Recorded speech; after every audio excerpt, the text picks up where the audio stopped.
नमस्कार। किसी ने कहा है, यदि आप लोगों के दिलों को जीतना सीख लें तो आप दुनिया को जीत सकते हैं। इसका मतलब यदि हम लोगों को अपने विश्वास में लेना सीख लें तो हम अपने किसी भी प्रोडक्ट को या किसी भी सर्विस को बेच सकते हैं। दोस्तों, आपने कई बार सुना होगा सेल्स में या नेटवर्क मार्केटिंग में कि आप अपने क्लाइंट के साथ रेपो बनाइए। आखिर ये रेपो है क्या और हमें अपने क्लाइंट के साथ रेपो बनाने की ज़रूरत क्या है? तो आइए आज हम बात करेंगे रेपो के बारे में कि रेपो क्या है और हमें लोगों के साथ रेपो बनानी क्यों ज़रूरी है।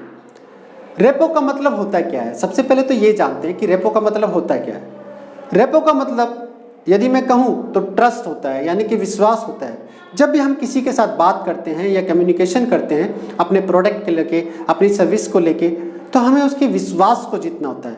यदि हम उसके विश्वास को जीत लेते हैं तो वो हमसे कोई भी हमारा प्रोडक्ट या हमारी सर्विस को ले सकता है। इसका मतलब ये हुआ कि यदि हमें जीवन में आगे बढ़ना है, हमें अपने बिजनेस में आगे बढ़ना है, या हमें सेल्स में आगे बढ़ना है, या हमें अच्छे दोस्त बनाने हैं, या हमारे रिलेशन को अच्छा करना है, तो हमें रेपो सीखनी होगी। यही जादू है रेपो का। तो हम किस तरीके से लोगों के साथ उनके विश्वास को जीत सकते हैं, इसको समझने के लिए सबसे पहले हमें माइंड को एक बार फिर से समझना होगा। जैसे कि आप जानते हैं कि माइंड दो भागों में बटा होता है, कॉन्शियस माइंड और सबकॉन्शियस माइंड। कॉन्शियस माइंड के पास कुछ चीज़ें होती हैं जैसे कि 5 सेंसेस। जैसे कि आप इस वीडियो को इस वक्त देख रहे हैं, आप अपनी आंखों का यूज़ कर रहे हैं, आंखों के द्वारा ये इन्फॉर्मेशंस को ले रहे हैं। उसी तरीके से आप मेरी आवाज़ को अपने कानों से सुन पा रहे हैं, तो ये आपकी सेंसेस है।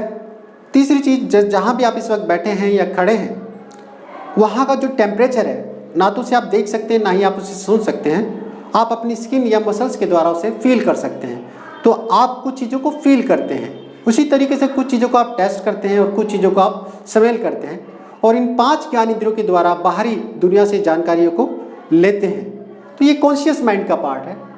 दूसरी जो चीज़ है, थॉट्स।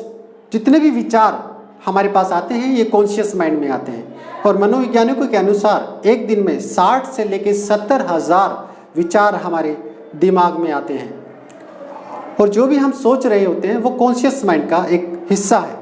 उसी तरीके से कॉन्शियस माइंड का तीसरा जो पार्ट है वो है डिसीजन मेकिंग।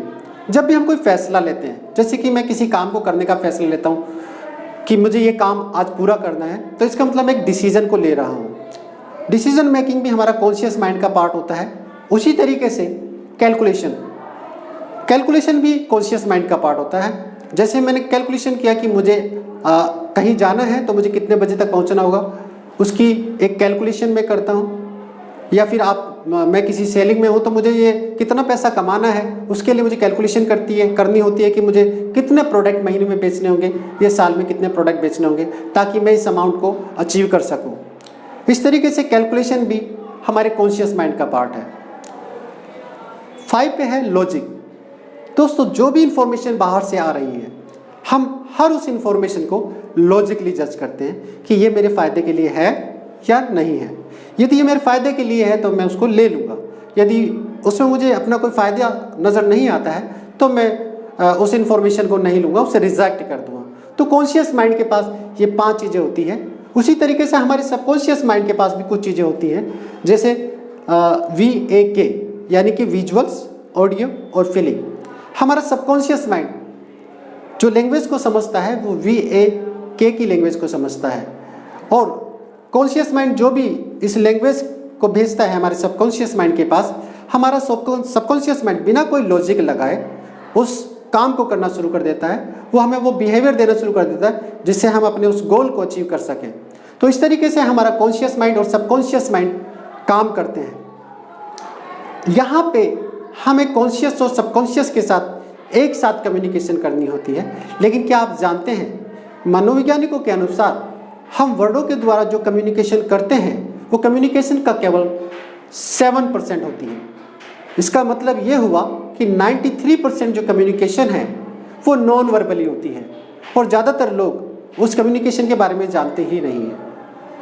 मनोवैज्ञानिक कहते हैं कि 38% जो कम्युनिकेशन होती है वो टोनलिटी के द्वारा होती है, जिसमें हमारी टोन और वॉइस के द्वारा हम करते हैं कि जब आप किसी के साथ बात कर रहे हैं तो आपकी टोन क्या होगी, आपकी वॉइस कैसी होगी, आपकी स्पीड कैसी होगी, तो वो डिपेंड करता है आपकी कम्युनिकेशन कैसी होनी चाहिए।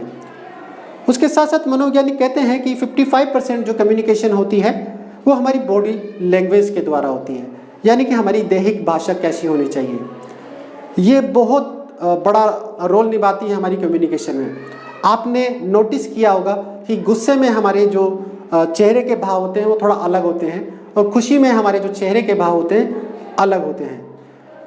जब हम किसी को अपना प्रोडक्ट बेच रहे हैं तो हम कई बार उसके चेहरे को देख के ये पढ़ लेते हैं कि ये मेरा प्रोडक्ट खरीदने वाला नहीं है, या ये मुझसे एग्री नहीं हो रहा है। तो ये बॉडी लैंग्वेज है जो हम में से ज़्यादातर लोग नहीं यूज़ कर पाते हैं। तो इसका मतलब ये हुआ कि यदि हमें कम्युनिकेशन करनी है तो हमें पूरी 100% कम्युनिकेशन के लिए वर्ड्स, टोनलिटी और बॉडी लैंग्वेज को यूज़ करना होगा, तो ही हम 100% कम्युनिकेशन किसी भी दूसरे व्यक्ति के साथ कर सकते हैं और अपने क्षेत्र में हम लोग टॉप पे जा सकते हैं। चाहे वो सेल्स में हो, चाहे वो कोई बड़ा बिजनेस करना चाहते हो, चाहे वो अच्छे रिलेशन हम बिल्ड करना चाहते हैं। आज हम बात करेंगे कि किस तरीके से हम NLP की पावरफुल टेक्निक्स के द्वारा अपने रिश्तों को अच्छा कर सकते हैं, अपने बिजनेस को ग्रो कर सकते हैं, अपनी सेल्स को डबल या ट्रिपल भी कर सकते हैं। उसके लिए नंबर 1 जो टेक्निक्स है, जिस टेक्निक्स का नाम है पैसिंग एंड लीडिंग, ये बहुत ही पावरफुल टेक्निक है। इसमें करना क्या होता है, आपको सामने वाले के साथ पहले पैस करना होता है, यानी कि पैसिंग करनी होती है, और उसके बाद आपको उसे लीड करना होता है। पैसिंग का मतलब होता है, जैसे कि यदि मैं आपसे कहूँ कि जैसे कि आप अभी इस वीडियो को देख रहे हैं और मेरी आवाज़ की ध्वनियों को सुन रहे हैं, तो ये पैसिंग है, ये आप कर रहे हैं इस वक्त। लेकिन यदि मैं बोलता हूँ कि जैसे कि आप इस वीडियो को देख रहे हैं, मेरी आवाज़ की ध्वनियों को सुन रहे हैं, इसका मतलब आप एक इंटेलिजेंट व्यक्ति हैं जो अपने भविष्य में अपने गोल को अचीव करने के लिए वो तरीके खोज रहे हैं जिसके द्वारा आप आगे बढ़ सकें। तो ये लीडिंग है, जहाँ पे मैं आपको एक सुझाव दे रहा हूँ कि आप नई चीज़ें खोजना चाहते हैं, सीखना चाहते हैं, ताकि आप जीवन में आगे बढ़ सकें। तो इस तरीके से हम पैसिंग और लीडिंग को यूज़ कर सकते हैं। इसमें बहुत सारी टेक्निक्स होती है, इसमें यस पैटर्न्स होते हैं, हिप्नोटिक लैंग्वेज होती है, जो नेक्स्ट वीडियोज़ में आप सीखेंगे कि किस तरीके से आप उन लैंग्वेज को यूज़ करके आप किसी भी व्यक्ति को सिर्फ कुछ ही मिनटों में अपना बना सकते हैं या उसे विश्वास में ले सकते हैं।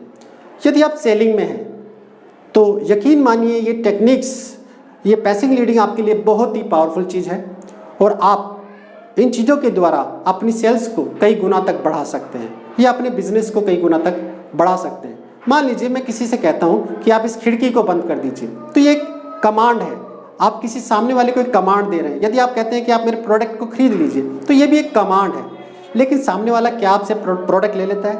कई बार सामने वाला आपकी बात नहीं मानता है। इसका मतलब ये हुआ कि डायरेक्ट कमांड लोगों को लेना पसंद नहीं है, उन्हें ऑर्डर लेना पसंद नहीं है। तो हम ऐसा क्या करें कि सामने वाला हमारी बात को मान ले, सामने वाला हमारे प्रोडक्ट को खरीद ले। तो हमें जो लैंग्वेज यूज़ करनी होगी वो इनडायरेक्ट लैंग्वेज यूज़ करनी होगी, यानी कि हिप्नोटिक लैंग्वेज यूज़ करनी होगी, जिसके द्वारा हम किसी भी दूसरे व्यक्ति को कन्विंस कर सकते हैं। वो किस तरीके से होगी? मान लीजिए आप किसी को कहना चाहते हैं कि आप इस खिड़की को बंद कर दें, तो आप उससे कह सकते हैं क्या आप इस खिड़की को बंद कर सकते हैं? तो ये एक इनडायरेक्ट लैंग्वेज होगी, एक रिक्वेस्ट होगी। अब शायद वो आप खिड़की को बंद कर दें, हो सकता है वो ना भी करें, तो ये एक रिक्वेस्ट होगी, ये भी इनडायरेक्ट लैंग्वेज में आती है। एक तरीका और है जिसमें आप कह सकते हैं कि आपको कोई परेशानी तो नहीं होगी यदि मैं आपसे कहूँ ये खिड़की बंद कर दें। तो यहाँ पे हमने कॉन्शियस और सबकॉन्शियस माइंड को दोनों को एक साथ डील किया। हमने कॉन्शियस माइंड को जो डील किया वो पहले फ्रेज में डील किया कि क्या आपको कोई परेशानी तो नहीं होगी, और कॉन्शियस माइंड उस पहले फ्रेज को समझने की कोशिश करता है, और उसके बाद मैं कमांड दे रहा हूँ कि आप इस खिड़की को बंद कर दें। तो इस तरीके से आप पैसिंग और लीडिंग को यूज़ कर सकते हैं। इसके साथ साथ दूसरी जो टेक्निक है वो मैचिंग और मिररिंग है। मैचिंग आपकी जब भी आप किसी के साथ करते हैं तो आपको ध्यान रखना है कि उसकी वॉइस की जो स्पीड है उसको भी मैच करना है, उसकी जो टोन है उसको भी आपको मैच करना है, और यहाँ तक कि जो उसकी बॉडी है, बॉडी के जो मूवमेंट्स हैं उसको भी मैच करना है, जिसको हम मिररिंग कहते हैं। जैसे आप शीशे में अपनी इमेज को देखते हैं, जैसे ही आप खड़े होते हैं या जो भी आप मूवमेंट करते हैं वो सभी मूवमेंट आप सामने आईने में आप देखते हैं, तो उसी तरीके से आपको सामने वाले की जो बॉडी लैंग्वेज है उसको भी आपको मिररिंग करनी है और मैचिंग करनी है। इससे होगा क्या कि आप जो 93% कम्युनिकेशन है उसे भी आप कर सकेंगे और आप किसी व्यक्ति से भी बहुत ही जल्दी रेपो को डेवलप कर सकेंगे।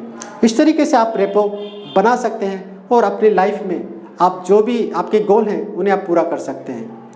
दोस्तों, यदि ये वीडियो आपको अच्छी लगी और आपको लगता है कि इससे आपको जीवन में फ़ायदा हो सकता है और आप अपने गोल को अचीव कर सकते हैं, तो इस चैनल को सब्सक्राइब करें और अपने दोस्तों को ये वीडियो शेयर करें ताकि इस तरीके की वीडियो मैं आपके लिए लाता रहूं। नमस्कार।